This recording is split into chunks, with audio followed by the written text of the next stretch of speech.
안녕하세요. 법선종 혜인입니다.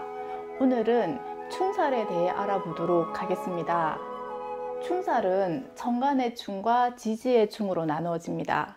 천간의 충은 갑경충, 을신충, 병임충, 정계충이 있습니다. 지지의 충은 자오충, 충미충, 인신충, 묘유충, 진술충, 사해충이 충살이라고 합니다. 혹시 사주를 보러 가신 곳에서 충살이 있어 살풀이를 해야 한다는 이야기를 들어보신 적 있으신가요? 여러 번 말씀드렸지만 살작용은 우리 일상에서 일어나는 문제를 일으키는 것이 사실이기는 합니다.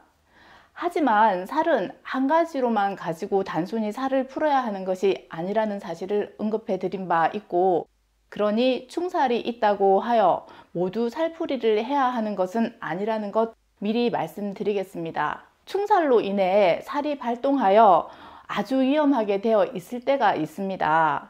이것은 사주 구성을 보고 다른 살들과 중첩이 되어 있는지, 또는 아직 배우지는 않았지만 신강한지 신약한지 천충지충인지 등을 잘 살펴보아야 한다는 점 명심하시기 바랍니다. 사주 구성 중 서로 충하는 요소가 강하면 내면이 안정이 되지 않아 늘 불안한 마음이 가장 크다 할 수 있습니다.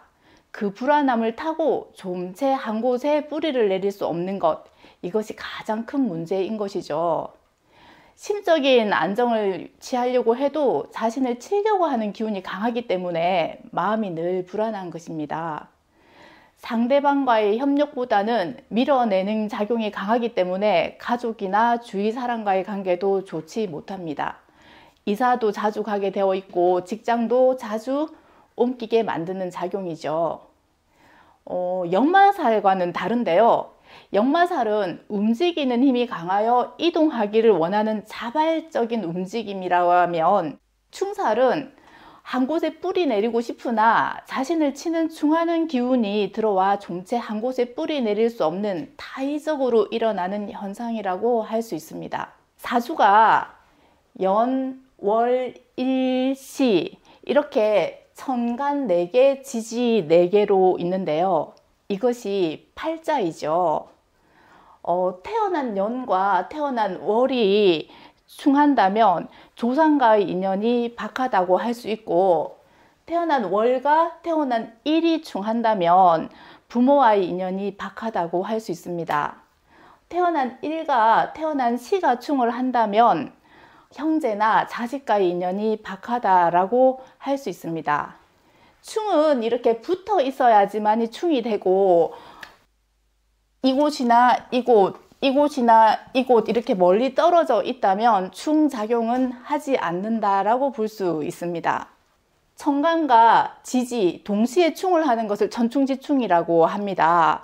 천간은 사람의 영혼이고 지지는 사람의 몸이라고 하는데, 영혼과 몸이 동시에 충돌을 일으키니 천충과 지충이 동시에 들어오는 해는 굉장히 위험하고 조심을 해야 합니다. 천충과 지충은 영혼과 몸이 동시에 충을 하고 있으니 중심을 잡지 못하고 인생이 늘 흔들리게 되어 있습니다. 앞서도 말씀드렸듯이 그래서 천충지충이 오는 해는 아주 조심해야 합니다. 올해가 신축년인데 신축년의 천충지충은 을미일에 태어난 사람입니다. 태어난 일이 을미일주인 사람들이 천충지충을 당하는 해라고 할 수 있습니다. 을미일에 태어난 사람들은 천충지충이기 때문에 교통사고나 사고사 또는 건강에 이상이 있을 수도 있으니 특히 더 조심해야 합니다. 천충지충인 사람들은 모든 것을 다 조심해야 한다고 할 수 있어요. 사람들에게 배신을 당할 수도 있고 이동이 있을 수도 있습니다.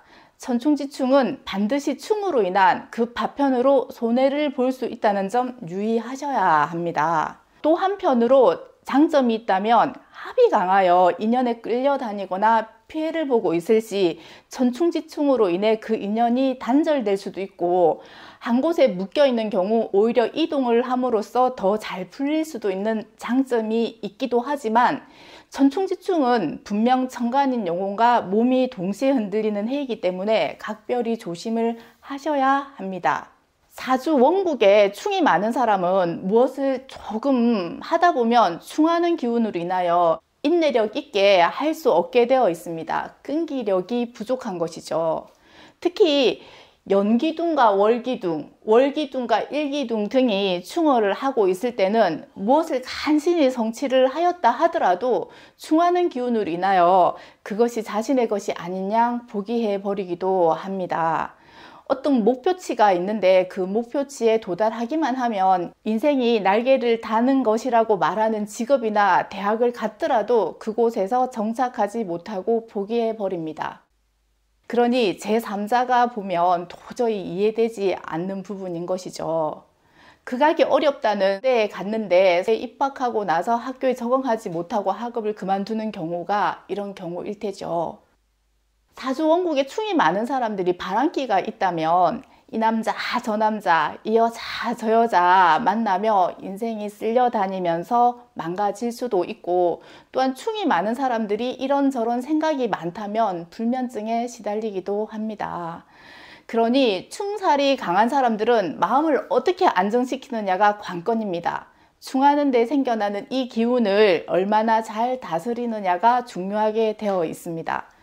충살이 좋게 작용하는 경우도 있어요. 합이 많아 집착이 강하게 생길 때 충살이 오게 되면 합이 떨어지게 되어 충으로 인한 좋은 작용을 하게 되어 있습니다. 성격적인 부분으로 보면 합이 많은 사람들은 인정이 많고 합하려고 하는 성향 덕분으로 눈물도 많습니다. 다른 사람들을 품으려고 하다 보니 오히려 사람들에게 크게 상처받는 부분도 많겠죠. 충은 밀어내는 힘이라면 합은 당겨지는 힘입니다. 충이 많아 밀어내는 힘으로 가족이나 사회생활에 문제가 생길 수도 있다 말씀드렸죠. 우리가 합이 많다고 하면 상대적으로 좋기만 할 것 같지만 인간관계가 어디 그런가요? 합이 많아 합하려고 하는 성향 덕분으로 상처만 받고 만신창이가 되기도 하는 것이 세상사입니다. 이럴 때 충의 작용으로 그 합이 떨어질 수도 있으니 이럴 때는 충살의 순작용이라고 할 수 있겠죠. 우리가 충이라고 하면 왜 충이 일어났는지에 대해서 궁금하실 거예요. 사주는 목화 토금수 5가지 오행으로 되어 있다는 것은 중간중간 제가 언급해 드린 바 있어 알고 계시죠? 충은 목화 토금수 중 음양으로 구분되어져 있는 것 중에 음은 음끼리, 양은 양끼리 충돌을 하고 있어요. 갑경충, 을신충, 병임충, 정계충이 정간의 충인데 갑은 나무예요. 경금은 금이에요. 그러니까 이 큰 고목나무를 도끼가 와서 친다 라고 설명할 수 있어요. 이 을목은 하초, 능쿨, 고구마 줄기라고 표현을 하거든요. 근데 이 신금은 보석이기도 하지만 날카로운 칼, 가위라고도 해요. 이 날카로운 칼이나 가위가 이 화초를 잘라버리는, 그래서 이 을목이 충을 당해서 상처를 입는, 갑목과 경금도 마찬가지예요. 이 큰 도끼가 고목나무를 잘라버리는, 베어버리는 듯한 기운을 느끼는 거죠. 그래서 이 갑목이 큰 상처를 받는다라고 할 수 있어요. 병임충은 병화는 불, 태양이에요. 임수는 큰 바다, 불과 물의 싸움인 거죠. 정화는 촛불이고 개수는 내리는 비예요. 작은 물인 거죠. 이 작은 물이 정화를 꺼트리는, 물과 불의 싸움이라고 할 수 있습니다. 이렇게 정간의 충은 일단 4가지로 구성이 되어 있어요. 근데 중간에 극이라는 것이 있거든요. 극에 대해서는 좀 더 상세한 설명이 들어가야 되기 때문에 극에 대한 설명은 차후에 사주를 하나하나 더 상세하게 공부하면서 알아보도록 하겠습니다. 지금은 충에 대해서만 말씀을 드렸습니다. 지지의 충은 자오충, 충미충, 인신충, 묘유충, 진술충, 사해충이 있습니다. 자오충은 아주 차가운 물과 아주 뜨거운 불의 싸움이라고 할 수 있습니다. 이 차가운 물은 불을 꺼트리려고 하고 아주 뜨거운 불은 끄지지 않으려고 하는, 그래서 충돌이 일어난다라고 볼 수 있습니다. 충미충은 축토는 아주 꽁꽁 얼어 있는 땅이라고 하거든요. 미토는 뜨거운 땅이에요. 얼어붙어 있는 동토와 뜨거운 땅의 어떤 싸움. 충미충은 충을 한다고 해서 크게 변화는 일어나지 않아요. 하지만 바탕이 흔들린다라고 볼 수 있어요. 지진이 일어난 것처럼 어떤 흔들림이 있다라고 생각하시면 쉽게 이해하실 수 있을 거예요. 인신충은 정간의 갑경충과 같은 오행이에요. 인목은 목, 큰 나무, 신금은 도끼, 큰 쇳덩어리라고 볼 수 있거든요. 그러니까 나무와 경금, 쇠와의 어떤 싸움인 것이죠. 묘유충은 을신충과 같은 개념이에요. 묘목은 넝쿨, 아까 말했던 고구마 줄기 같은 그런 화초 같은 성분이고, 유금은 아주 날카로운 보석, 그 다음 칼, 가위 같은 이런 거거든요. 그래서 이 가위가 나무를 잘라 버리려고 하는, 그래서 묘목이 충을 당해서 상처를 입고 파편을 튀게 만들고 어떤 사고사를 당할 수 있다라고 할 수 있는 것이 이 묘유충이라고 할 수 있습니다. 진술충은 진토는 물을 머금고 있고 술토는 불을 머금고 있어요. 그래서 충돌을 하는데, 이것도 마찬가지로 땅, 기반이 흔들리는 지진 같은 일들이 일어난다라고 볼 수 있어요. 사해충은 뱀과 돼지죠. 돼지가 뱀을 잡아먹는다라고 하는 옛말들이 있죠. 그만큼 둘이 상극인데, 큰 불과 큰 태양과 큰 바다가 서로 충한다라고 볼 수 있어요. 천간으로 치면 병화와 임수의 충이라고 할 수 있습니다. 지지의 충 중에서 충미충과 진술충은 충돌이 일어나더라도 큰 변화는 못 느껴요. 왜냐하면 땅이 흔들리는 것이기 때문에 크게 느끼지는 못하지만 기반이 흔들리고 있다는 건 알고 계셔야 합니다. 사주 예시를 들어보도록 할게요. 지금은 유학 중인 학생입니다. 남자이고요. 개축, 정미, 정개충, 충미충, 월기둥과 일기둥이 서로 충을 하고 있습니다. 그러니 부모와의 인연이 박하다라고 할 수 있겠죠. 이 학생은 한국에 있을 때 항상 불안함을 엄마에게 호소를 했다고 합니다. 학교도 쉽게 적응하지를 못했고요. 이 학생은 유학을 가서 잘 풀린 케이스인데요. 특이한 사실은 이 학생이 유학을 가면서 부모가 하던 사업이 더 잘 풀리게 되었다는 것이에요. 상담을 오신 엄마도 이 학생도 각자가 떨어져 살게 됨으로써 마음이 훨씬 더 편안해졌다고 말을 하더군요. 곧 미국에서 취직이 될 것 같다고 하는데 미국에 계속 있어야 할지 한국으로 들어와야 될지가 너무 고민스럽다고 고민 상담을 오신 분이세요. 미국에 계속 있는 것도 좋은 방법이고, 미국에서도 한 가지 일에 끈기 있게 밀고 나가야 하는 힘을 키우라고 조언을 해드렸고, 다른 한 가지는 이 사람이 경영학을 전공했기에 관련된 자격증을 많이 취득해 두라고도 말을 하였습니다.